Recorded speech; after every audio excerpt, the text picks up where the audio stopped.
샬롬.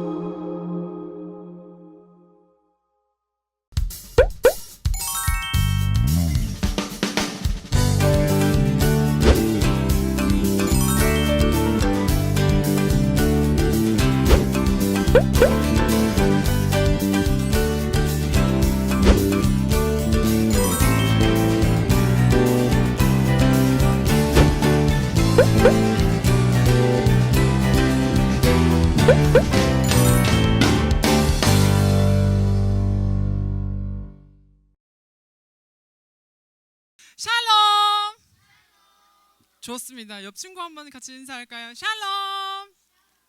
샬롬. 이제 선생님 찾아서 인사합니다. 안녕하세요. 샬롬. 좋습니다. 여러분 왜 이렇게 힘이 없어요? 친구들이 없어서 힘이 없어요. 오늘 연휴라서 친구들이 많이 없죠. 그럼에도 불구하고 각자의 자리에서 우리 예배함이 기쁨인 줄 믿습니다. 자, 여러분 오늘 전도사님이랑 같이 퀴즈를 풀어볼 거예요. 이번 주가 무슨 날이죠? 어린이날. 보여요 이거? 보여요? 키링을 보라는 게 아니라 이 주머니가 무슨 주머니일까? 다이소 거 맞고 마이크 주머니는 아닙니다. 뭘까? 간식 주머니. 그렇죠. 전도사님이 이번 주 여러분 어린이날이잖아요. 이번 재미있는 퀴즈를 준비했습니다. 퀴즈 맞히는 친구에게 전도사님이 사탕과 사랑을 같이 드리도록 하겠습니다. 성경 퀴즈도 있고 넌센스 퀴즈. 그런데 성경 퀴즈니까 좀 어려울 수 있으니까 성경 넌센스 퀴즈예요. 전도사님이랑 한번 풀어보도록 할게요. 누구든 풀 수 있습니다. 근데 전도사님이 5문제를 준비해왔어요. 5문제를 준비해왔는데 그 중에서 첫 번째 문제는 연습 게임으로 가겠습니다. 1번은 뭐라고요? 연습 게임. 오케이. 그리고 전도사님이 돌발 퀴즈를 낼 건데 돌발 퀴즈를 맞추는 친구에게도 전도사님이 사탕을 드리도록 하겠습니다. 자, 준비됐나요? 좋습니다. 아주 집중 좋습니다. 자, 지금 이 LED가 전도사님 도와주고 있어요. 전도사님이 순간적으로 딱 멈추고 싶을 때 사라지고 있고 사라지고 보여드리도록 하겠습니다. 보여드리도록 할게요. 자, 첫 번째 문제. 빠밤. 안 보입니다. 다시 첫 번째 문제. 다시 마지막입니다. 첫 번째 문제 보여드리도록 하겠습니다. 자, 뒤쪽으로 볼까요? 무기를 계속 세는 성경은 무엇일까요? 자, 여러분 그 대신 손 내리고 다시 손 내리고. 자, 연습 게임이에요. 연습 게임입니다. 얘기하지 말고 친구들에게 손을 듭니다. 만약에 답이 나오면 전도사님이 패스를 할 것 같아요. 연습 게임이니까 다 같이 해볼까요? 시작! 그렇죠. 창세기입니다. 창을 계속 센다 해서 무기를 계속 세는 성경은 창세기입니다. 여기 보면 도전, 성경 넌센스 퀴즈는 성경에 관련된 내용이고 그냥 도전 넌센스 퀴즈는 정말 직관적으로 이게 말도 안 되지만 워드 플레이 같은 그런 것들을 생각해 주면 됩니다. 자, 여러분 이제 감을 알았죠? 이제 문제 들어가 보도록 하겠습니다. 이제부터는 선물이 준비되어 있습니다. 자, 2번 답을 얘기하지 말고 전도사님이 하나 둘 셋 하면 손 들어야 되니까 답을 보고 맞추면 안 됩니다. 자, 2번 신약과 구약 사이에 있는 것은 무엇일까요? 자, 하나 둘 셋. 아니요. 하나 둘 셋 하고 손 들고 맞추면 그렇죠. 자, 정답은 과입니다. 넌센스 퀴즈죠. 신약과 구약 사이는 원래 구약과 구약이 먼저 있죠. 그런데 바뀌어서 신약과 구약. 자, 그럼 여기서 퀴즈 빠밤 돌발 퀴즈입니다. 지금부터는 손을 들고 얘기해야 돼요. 자, 나는 구약이 총 몇 권 있는지 안다. 손. 하나 둘 셋. 바로 54. 아닙니다. 자, 다시 손 다시 한번 듭니다. 전도사님 동체 시력을 준비하겠습니다. 자, 하나 둘 셋. 39 정답. 자, 그러면 신약은 몇 권일까? 했던 사람은 양보를 좀 해주시고. 자, 신약은 몇 권일까? 신약 몇 권일까? 자, 전도사님, 자, 아직 손을 들면 안 되지. 손을 들면 안 되지. 자, 바꿔볼게요. 하나 둘 셋 하면 박수를 빨리 치는 겁니다. 아니, 이름을 얘기해. 이름. 예를 들어서 어, 어? 하나 둘 셋 하는 순간 첫 번째 단어를 듣고 단어가 완성된 그 이름을 외치겠습니다. 자, 하나 둘 셋. 최은우. 최은우가 누구죠? 없죠. 최은우 없는데. 어, 어. 자, 은건이 20번 정답 잘했습니다. 자, 돌발 퀴즈 됐습니다. 자, 다음 3번. 3번은 넌센스 퀴즈입니다. 보여주세요. 교회에 절대 없는 벌레는 무엇일까요? 자, 손 내리시고. 자, 근데 손을 먼저 들었으니까 한번 하나 둘 셋 하겠습니다. 하나 둘 셋. 2단 비슷하긴 한데 오답입니다. 다음. 자, 자, 선생님은 가만히 계셔주세요. 힌트를 잠깐만 조금만 내려주세요. 선생님께 힌트 들었으면 안 되지. 해볼까요 한번? 자, 여기도 있나요? 자, 하나 둘 셋. 여기 뒤에 들었어. 해. 정답은 무당벌레였습니다. 와. 여러분, 우리는 하나님을 믿죠. 무당을 믿지 않습니다. 점괘를 믿지 않아요. 그래서 무당벌레입니다. 자, 여러분, 몇 개 더 남았죠? 2개 더 남았습니다. 자, 이제 선생님들 정말 도와주시지 않고 우리 친구들이 할 수 있도록 도와주시고. 자, 이번 문제는 굉장히 조금 난이도가 있는 문제였어요. 뭐가 있어요? 난이도가 있는 문제예요. 난이도가 있는 문제로 한번 보도록 할게요. 만약에 앞에 안 보면 전도사님이 읽어줄 건데 한번 볼게요. 4번 보겠습니다. 자, 시험만 보면 모두 항상 언제나 100점 맞는 성경 인물은 누구일까요? 했는데 바로 손을 든 친구가 있었어요. 아닌 것 같아? 자, 다시 시험만 보면 100점을 맞는 성경 인물은 누구일까요? 성경의 넌센스 퀴즈입니다, 여러분. 넌센스 퀴즈예요. 자, 전도사님이 힌트를 주겠습니다. 이 사람은 여자입니다. 여자? 누구지? 이 사람은 구약에 나옵니다. 누구지? 누구지? 이 사람은 착착착착착착 탬버린을 줍니다. 착착착. 자, 손 내리고. 하나 둘 셋. 인사. 미리암 정답. 오! 모세의 누렸는데 시험을 보면 미리암 모두 알아서 시험을 봅니다. 오! 은서 너무 잘했어요. 모세의 누나는 착착착 탬버린을 줍니다. 그래서 미리암. 자, 마지막으로 성경에 나오는 인물 중 수학을 제일 못하는 사람은 누구일까요? 자, 손 내리고 한번 했으니까 친구들 봐줍시다. 자, 하나 둘 셋. 모세 정답 맞았습니다. 왜냐면 술을 못 세기 때문이죠. 여러분 재밌었나요? 오, 예, 오! 반응이 너무 좋습니다. 반응이 너무 좋은데 전도사님이 하나 더 하고 싶은데 하나 더 준비하지 못했어요. 성경 퀴즈를 전도사님이 넌센스를 다음 주에 꼭 하나 더 들고 와서 꼭 해드리도록 하겠습니다. 여러분, 전도사님이 퀴즈 왜 냈을까요? 예배 얘기랑 관련이 좀 있어. 또 재밌어서. 그건 아니에요. 전도사님도 하면서 공부했기 때문에 그건 아닙니다.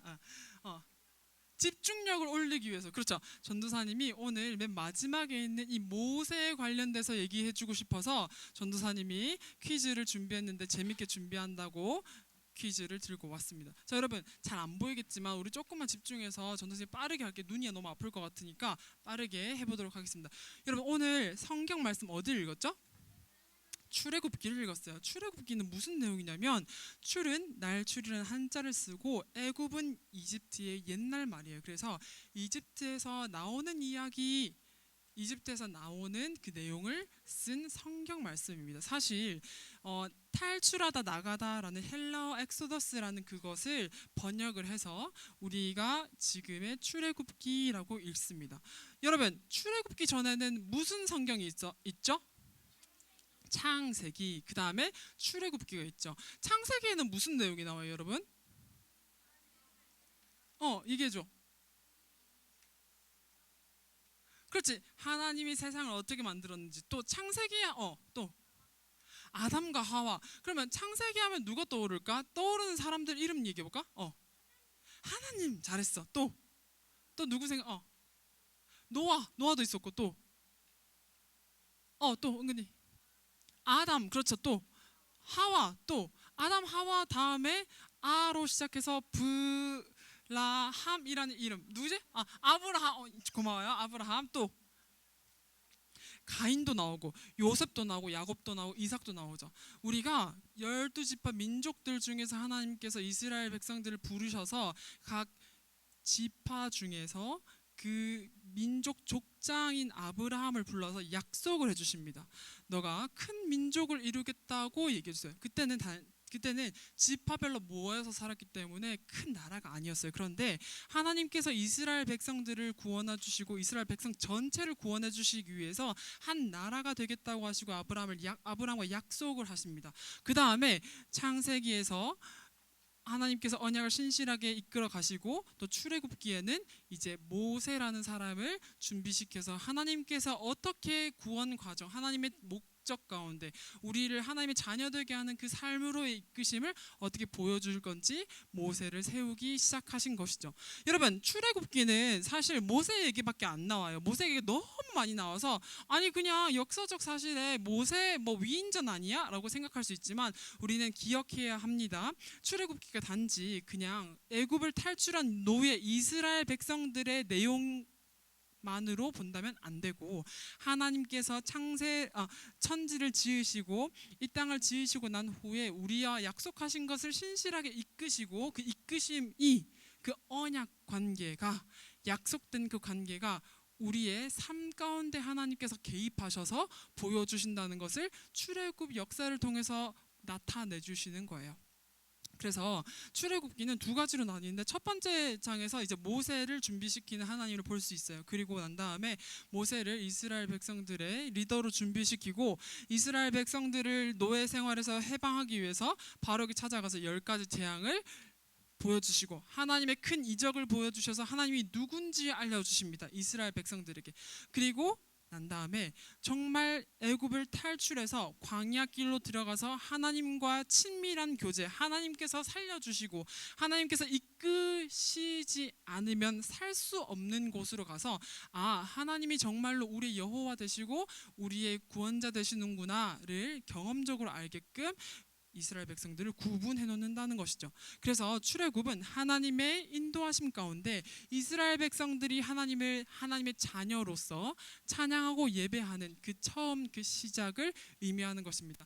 내가 노예에서 해방되어서 이제 내 마음대로 살아도 되겠다. 내 마음대로 산 노예 끝, 해방 시작. 이제 앞으로 내가 계속 마음대로 살아야지 시작이 아니라 정말 구분되어서 하나님의 자녀로서 구분되어져서 하나님의 백성답게 살아가는 그 과정과 훈련을 시작하는 단계라고 할 수 있죠. 출애굽기를 그래서 하나님께서 신실하게 이끄시고 하나님과 같이 동행하는 그 모든 과정을 통해서 우리에게 하나님의 신실하심을 보여주는 것을 알 수 있습니다. 그러면 여기 질문이 들어왔어요. 아니 그러면 왜 이스라엘 백성들을 노예에서 해방시키시고 광야로 이끄셔서 왜 굳이 그렇게까지 하나님께서 일을 하세요? 라고 물어볼 수 있어요. 왜 그런지 우리 출애굽기 6장 7절 가지고 있는 성경책을 한번 펴볼까요? 출애굽기 6장 7절을 보도록 하겠습니다. 출애굽기 6장 7절에는 하나님께서 왜 이렇게까지 하셨는지 이유가 나와 있어요. 우리 짧게 보도록 할 텐데요. 전도사님이 읽겠습니다.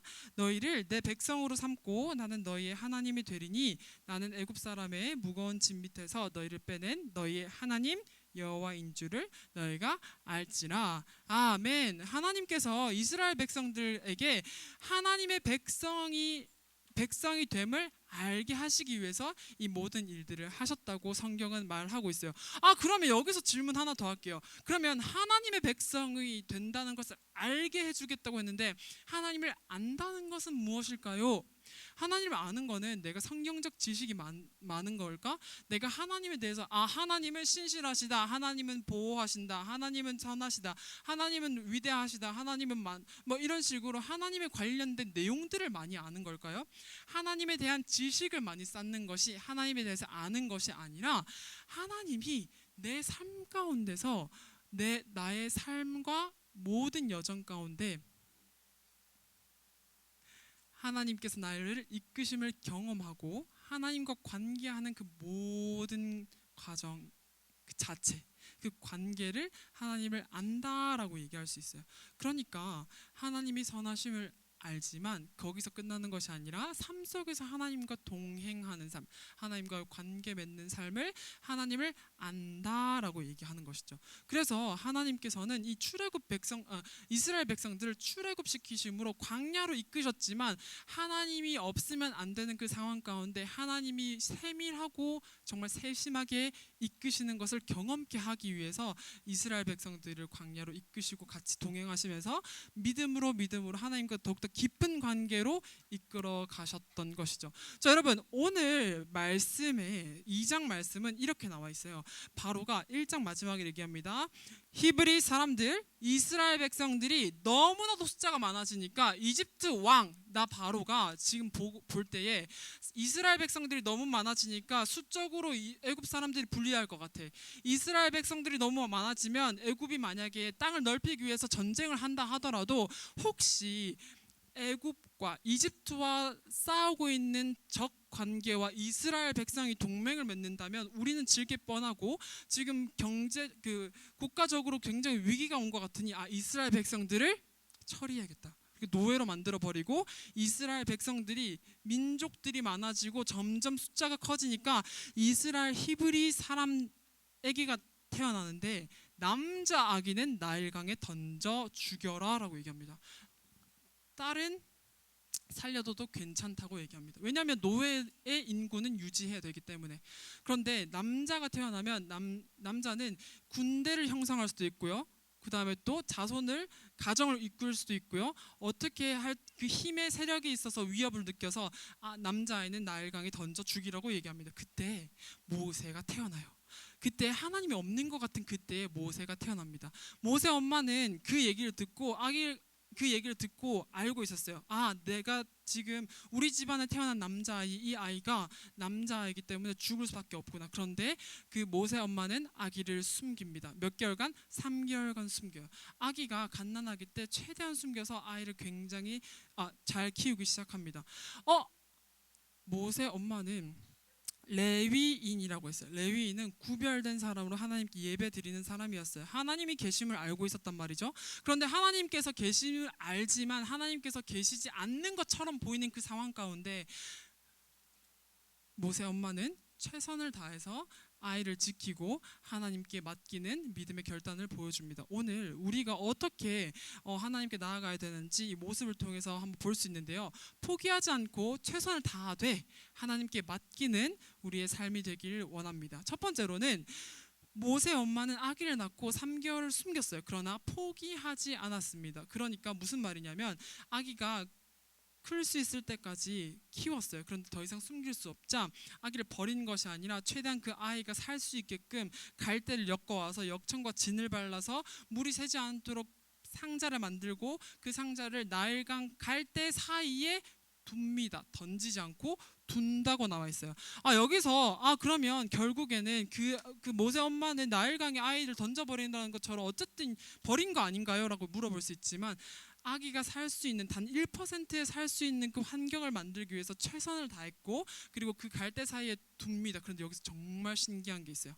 하나님께서 우리가 하나님께서 원하시는 그 가정을 만들어 가실 때 모세 엄마가 했던 것처럼 정말 지키는 가정은 포기하지 않고 끝까지 가고, 그리고 그 포기하지 않는 그 가정이 세워지고 난 다음에 세워가는 과정은 하나님께 맡기고 내어드리는 것을 오늘 말씀을 통해서 볼 수 있어요.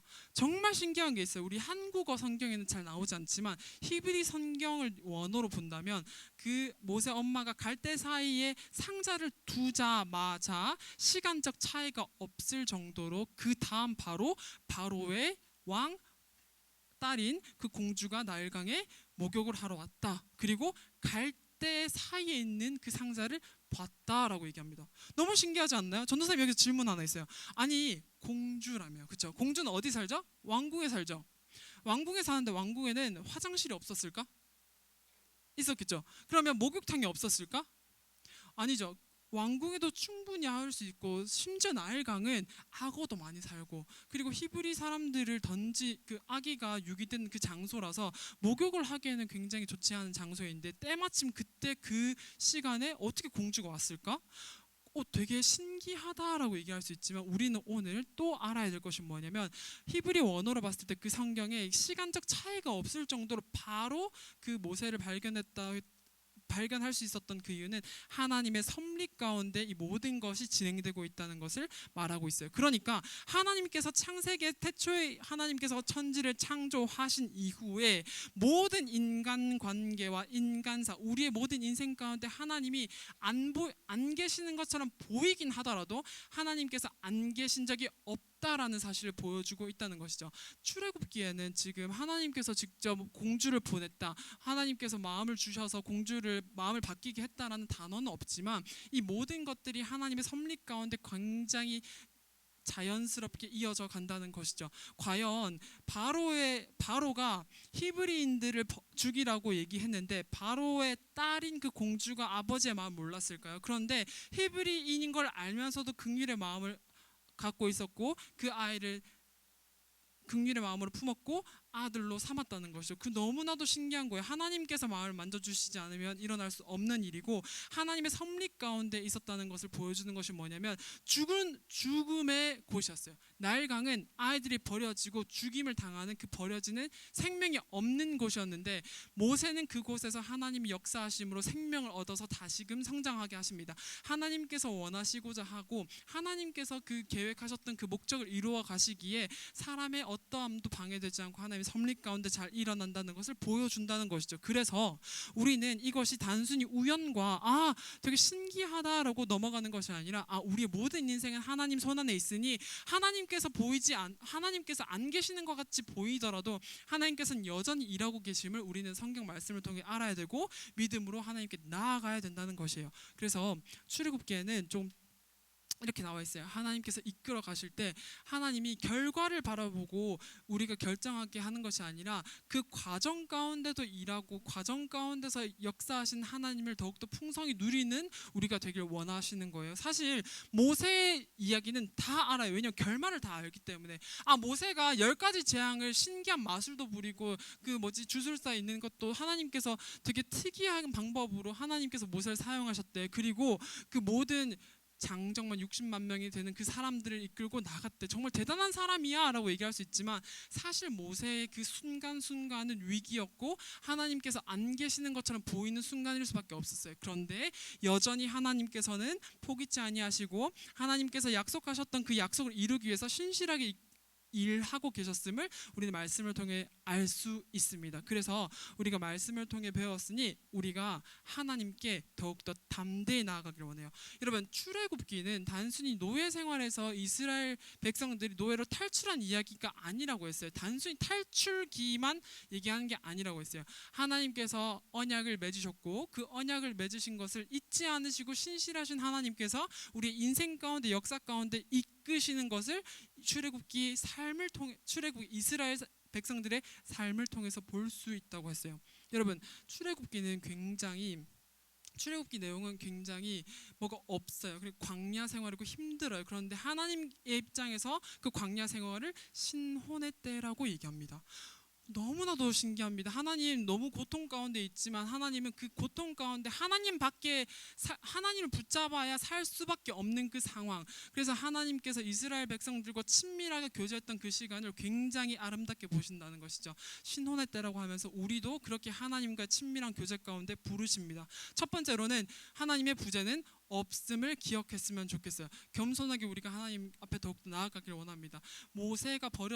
모세는 지켜진 아이였어요. 버려지지 않았고 지켜진 아이였는데 그 지켜진 곳은 죽음의 장소였을 밖에 없었지만 생명의 장소로 바꾸시는 하나님. 우리 눈에 보이진 않지만 하나님께서는 부재하지 않으시고 여전히 일하고 계신 하나님을 오늘 말씀을 통해 알았습니다. 그래서 우리 삶 가운데도 여전히 동일하게 일하시는 하나님을 기억했으면 좋겠어요. 하나님은 부재 중이 없음. 그래서 전화 안 받네, 나중에 전화할게가 아니라 늘 역사하시고 늘 우리의 간구를 들으시는 하나님이심을 기억하면 좋겠습니다. 또한 우리가 그 과정 가운데 하나님께서는 결과를 알고 하나님 저에게 이득이 되니까 하나님을 믿을게요, 하나님 저에게 좋은 것을 주니까 하나님 앞에 나아갈게요가 아니라 비록 광야 생활 같고 그리고 내가 지금 굉장히 억압 가운데 있고 하나님이 보이지 않는 그 상황 가운데서도 하나님이 어떠한 분이신지 알고 하나님 자체로만 기뻐하는 삶을 우리에게 요구하시고 원하신다는 것이죠. 그래서 하나님께서는 우리와 신혼의 그때를 즐기고 나누길 원하십니다. 그래서 우리 소년부 친구들이 이번 한 주 말씀을 통해서 하나님의 부재하심은 없다, 우리가 눈으로 바라보는 것에 판단하는 것이 아니라 하나님의 신실하심을 기억하고 우리도 감사함으로 나아가는 이번 한 주가 되길 하나님 우리 같이 기도하며 나아가도록 하겠습니다. 아멘. 아멘. 이 시간 두 손 모으고 기도함으로 예배를 마치도록 하겠습니다. 기도합니다.